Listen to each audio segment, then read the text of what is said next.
Sidang dugaan kasus Undang-Undang ITE pemerasan dengan ancaman yang dilaporkan oleh korban Imade Sukresna terhadap terdakwa Eko Mengalis Lastra berlanjut kepada pemeriksaan saksi-saksi korban. Dipimpin oleh Majelis Hakim Made Hermayanti Mulyarta Elsa di Pengadilan Negeri Singaraja, Senin 24 Oktober 2022. Mencuatnya kasus ini berawal dari korban Imade Sukresna Kalian Desa Datsane Desa Bukti, Kecamatan Kebutaman, Kabupaten Buleleng, yang berkenal dengan seorang perempuan dengan nama Bella Putri via WhatsApp dan berlanjut saling kontak.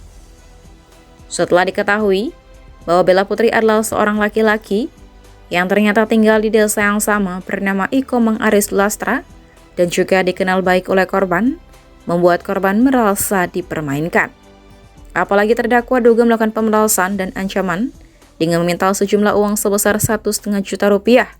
Karena di antara korban dan terdakwa saat mengaku menjadi Bella Putri pernah melakukan panggilan video call. Atas dasar itu, Sukresna melakukan komang Lastra ke Polres Buleleng. Setelah berkas perkara dinyatakan lengkap oleh penyidik, kemudian dilimpahkan ke Kejaksaan Negeri Singaraja, sampai pada akhirnya komang Lastra ditetapkan menjadi tahanan kota. Proses persidangan kali ini adalah proses persidangan kelima dengan agenda menghadirkan saksi korban atau korban itu sendiri dengan saksi-saksi dari korban. Penasihat hukum terdakwa menjelaskan bahwa dalam persidangan yang digelar di PN Singaraja saat ini, korban mengakui antara korban dengan Bella Putri pernah melakukan video call. Saat dikonfirmasi oleh media balijane.id, Ketua Majelis Hakim yang memimpin sidang Made Hermayanti Mulyarta Elsa mengatakan, pada intinya persidangan tadi mengadakan pemeriksaan saksi korban dan 3 saksi lainnya, serta memeriksa barang bukti berupa handphone dan laptop. Di tempat terpisah, saat media menghubungi Humas Kejari Singaraja untuk mengkonfirmasi dugaan kasus Undang-Undang ITE tersebut masih belum memberikan jawaban. Ya. Selamat sore, Pak. Selamat sore. Tadi ada sidang, Pak, yaitu terkait kasus ITE ya. Bisa dijelaskan, Pak, sebagai Pak pengacara terdakwa ini, Pak? Ya, sidang tadi itu kan sidang yang untuk kesekian kalinya. Tadi agendanya adalah pemeriksaan saksi. Saksi di mana sesuai dengan kuhap yang diperiksa itu pertama kan saksi korban atas nama Sukresna. Kemudian diikuti 3 saksi BAP juga. Tapi yang menurut kami yang paling menarik adalah ketika kita mencoba menggali kebenaran material saat memeriksa saksi korban. Dan perlu saya tegaskan, ini adalah sidang terbuka untuk umum, artinya publik bisa mengikuti secara langsung persidangan itu. Nah, dalam agenda tadi pasal yang didakwakan itu kan pasal Undang-Undang ITE, ancaman. Fakta yang terungkap tadi adalah menjadi sebuah hal yang bertolak belakang justru. Karena fakta yang terungkap tadi, ketakutan dari korban itu justru oleh perbuatannya sendiri,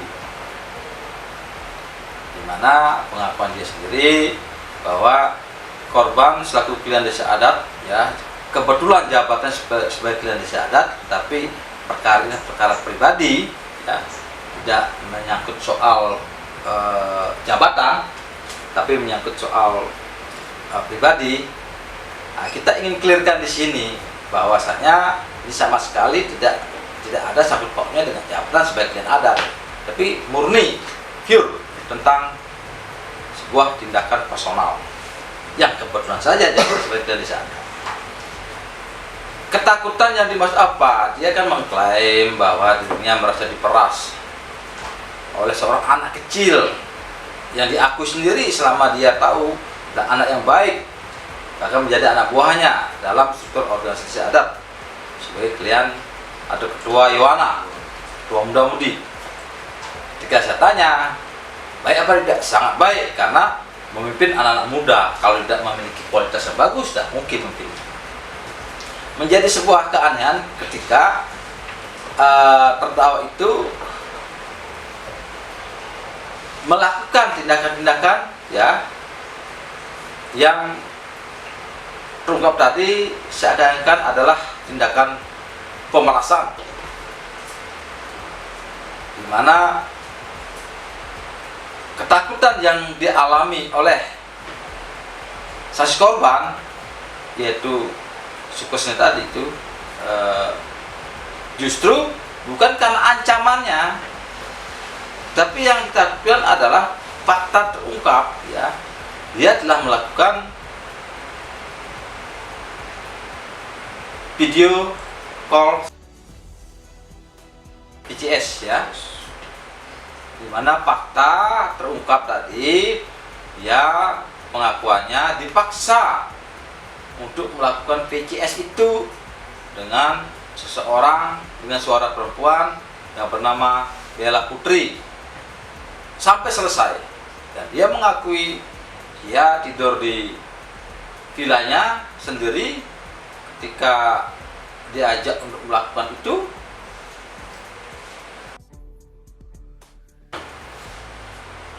dan berproses sampai selesai, sampai itu fakta hukum yang terjadi, yang tidak bisa kita tutup-tutupi. Yang anehnya bagi kita, dia mengaku dipaksa untuk itu, tertekan, tetapi ketika tanya bisa melakukan proses sampai selesai. Ini kan suatu fakta yang sangat bertolak belakang dari pemikiran-pemikiran kita yang normal.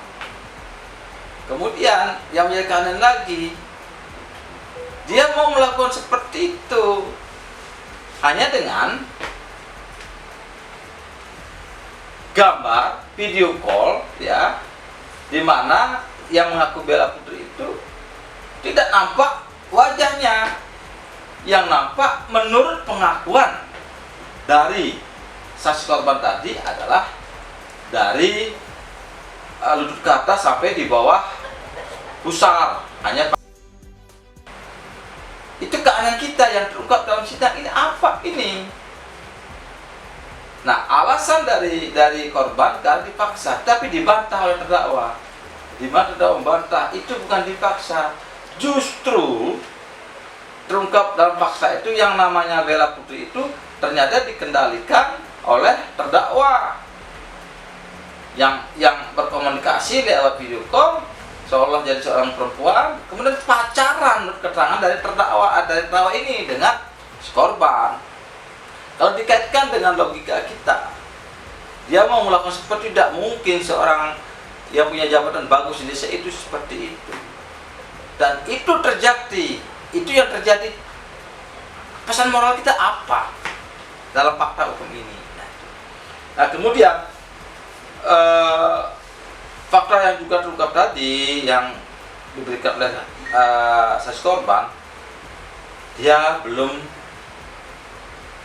menyerahkan dana sebesar 1.500.000 yang diminta oleh terdakwa, tetapi dia telah mengirimkan bukti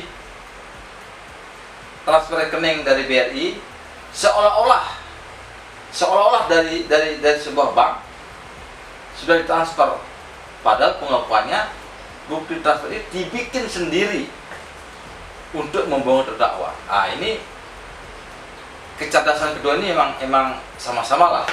Satu, terdakwa cerdas dalam membuat dan memanage medsos. Sisi lain, korban ini berusaha juga menjebak korban biar terungkap siapa identitasnya. Itu fakta yang terungkap. Kemudian fakta yang tidak kalah penting lagi, ancaman yang akan disebarkan menurut pengakuan korban belum ada disebarkan kepada siapapun juga. Itu baru omongan terdakwa. Kalau bapak tidak mau ngasih uang saya akan sebarkan, saya akan viralkan. Tetapi fakta persidangan tadi termasuk pengakuan dari saksi korban sama sekali belum ada yang menerima atau belum ada yang disebarkan. Nah, ini fakta yang terungkap. Nah, kemudian fakta yang terungkap lagi bahwasanya dia mengungkapkan telah terjadi pengancaman dari tahun 2021. Tetapi ketika dibuka alat bukti chattingan dalam WA dia, tidak ada ancaman sebelum tanggal 17 Juni 2022. Artinya pengakuan dari saksi korban tidak diperkuat oleh alat bukti yang lain. Itu dari pemeriksaan saksi korban. Saksi yang kedua dari Mas Astre yang kebetulan juga sebagai kepala dusun ya. Saksi ini menerangkan satu pun tidak ada fakta yang dia ketahui secara langsung. Dia hanya memberikan kesaksian berdasarkan ceritanya, keterangannya korban Made Sukresna. Made Sukresna bicara sama saksi bahwa dia sudah diperas. Bentuk apa cara memerasnya? Kemudian chat-chat yang dipakai memeras tidak pernah ditunjukkan, hanya cerita saja.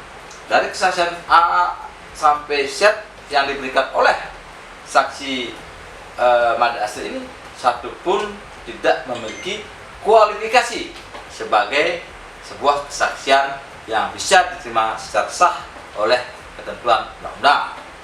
Sehingga dalam ilmu hukum disebut testimoni de auditu, keterangan yang diberikan oleh saksi berdasarkan cerita dari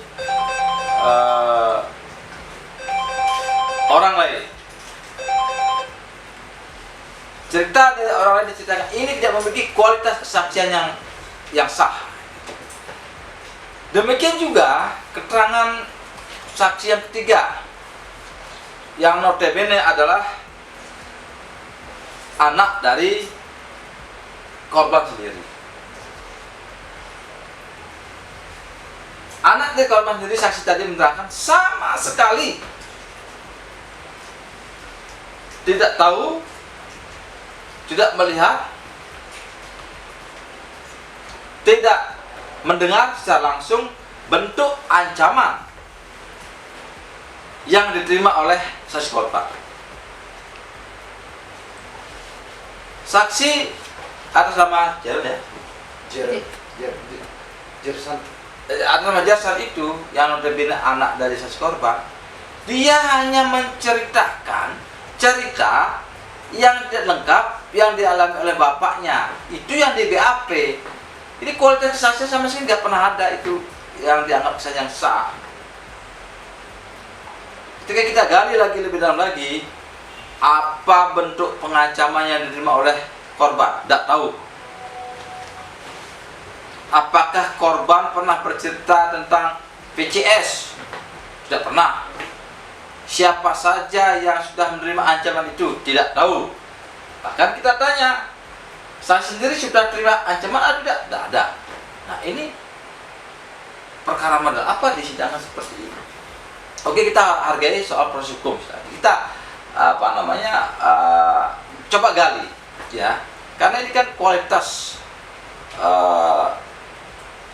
pidana itu tidak jelas, hanya keterangan korban saja yang menyatakan dirinya seolah dizolimi. Itu padahal tidak menunsur apa yang didakwakan. Nah, oleh karena itu kita akan menunggu sidang berikutnya, kesempatan kita untuk mengajukan saksi yang meringankan, saksi yang dicat. Tujuannya adalah bagaimana kebenaran material ini bisa terungkap secara seimbang, secara objektif.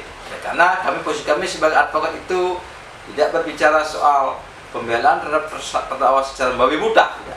Tapi bagaimana kita dalam posisi sebagai pembela untuk menggali sebuah kebenaran yang sama-sama nanti kita sepakati oleh rekan jaksa, oleh Yang Mulia Majelis Hakim, kita dalam rangka untuk membuat sebuah dari Pengadilan Negeri Singaraja, Tim Liputan Bali Channel melaporkan.